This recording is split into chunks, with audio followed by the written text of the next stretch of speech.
2.5 வருஷத்துக்கு அப்புறம் இன்றைக்கி ஒரு கல்யாணத்தை வந்து அட்டன் பண்ண போகிறேன். இது எந்த கல்யாணம் அப்படின்னாக்கா, நம்ம வீட்டில் வந்து நடந்த ஒரு கல்யாணம் தான். அதாவது நம்ம அக்கா மகளுக்கு வந்து கல்யாணம். அதுக்கு வந்து முதல்ல வந்து சாப்பாடு வச்சிட்டாங்க. அதுக்கப்புறம் தான் கல்யாணம் வச்சாங்க. இந்த கல்யாண ஃபங்க்ஷனில் என்ன சாப்பாடு அப்படின்னாக்கா, நெய்ச்சோறு, கோழியானம், அதுக்கப்புறம் சிக்கன் 65, தயிர் ரைத்தா இதெல்லாம் வச்சுருந்தாங்க. கூட ஒரு வாட்டர் பாட்டிலும் வச்சுருந்தாங்க. எல்லாத்தையுமே வச்சுக்கிட்டு ஒரு டேஸ்ட் ஒன்று பிடிச்சாக்க சும்மா வேறு லெவலில் இருந்துச்சு இந்த டேஸ்ட்டு. எனக்கு ரொம்பவே வந்து ரொம்ப ரொம்ப ரொம்ப ரொம்ப சந்தோஷமாக இருந்துச்சு. ஏன் அப்படின்னாக்கா, நம்ம ரொம்ப நாள் கழிச்சு கிட்டத்தட்ட 2 வருஷம் கழிச்சு இந்த மாதிரி வந்து மொத்தமா உட்காந்து சாப்பிட்றோமே அப்படின்னு சொல்லும்போது நான் ரியாஸ், இஸ்மாயில் எல்லாரும் மச்சான், அதுக்கப்புறம் நம்ம மாமா எல்லாருமே வந்து உட்காந்துருந்தோம். அந்த கடைசியில் வந்து உட்காந்துருந்தது தான் என்னுடைய தாய் மாமா. அவங்க எல்லாருமே உட்காந்து சாப்பிடும்போது நம்ம பசங்க தான் வந்து பந்தி பரிமாறிக்கிட்டு இருந்தாங்க. அதெல்லாம் வந்து பார்க்கும்போது இந்த இதெல்லாம் நம்ம இவ்வளோ நாள் மிஸ் பண்ணிட்டோமே அப்படின்னு சொல்லிட்டு எனக்கு ரொம்ப ஃபீலாக இருந்துச்சு. கடைசியில் வந்து குடல் தாழ்ச்சா வந்து ஊற்றுனாங்க நம்ம பசங்க. அதையும் வச்சுக்கிட்டு குழப்பிக்கிட்டு ஒரு இருக்கியாச்சு. கடைசியில் வந்துக்கிட்டு இந்த இதெல்லாம் பார்க்கும்போது எப்படி தெரியுமா இருந்துச்சு எனக்கு ஃபீலிங்கு. அதை நீங்களே கேளுங்க.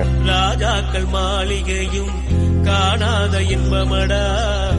இப்போ சாயந்தரம் 5 மணி நேரம் பள்ளியாசலுக்கு போயாச்சு. நிக்கா ஓதுறதுக்கு மாப்பிள்ளையை கொண்டு வந்து பள்ளிக்கிட வச்சுட்டாங்க. அவங்களுக்கு வந்தவங்களுக்கு எல்லாத்துக்குமே சாயா ஊற்றி கொடுக்குற கேப்பில் நம்ம இஸ்மாயில் கையில் சாயா கொட்டி விட்டாங்க. கொண்டு போய் கழுவிக்கிட்டே இருந்துச்சு. அதுக்கு இடையில நம்ம மாமா பசங்கள்லாம் உட்காந்துக்கிட்டு இருந்தாங்க. காமெடி பண்ணிக்கிட்டு கேள்வி பண்ணிக்கிட்டு இருந்தாங்க. மச்சான் எங்களெல்லாம் எடுக்க மாட்டீங்களா மச்சான் அப்படின்னு சொல்லிட்டு அவங்களே கொஞ்சம் வீடியோ எடுத்துக்கிட்டு சேரா மாப்பிள்ளை சாயா குடிச்சிட்டு அப்படியே வாங்க நிக்கா ஊதிட்டு மாப்பிள்ளையை கொண்டு போய் வீட்டில் விட்டுட்டு வந்துடலாம் அப்படின்னு சொல்லிட்டு கிளம்பியாச்சு. நீங்களும் கிளம்பிடாமல் follow, subscribe, bye. Thank you for வாட்சிங்.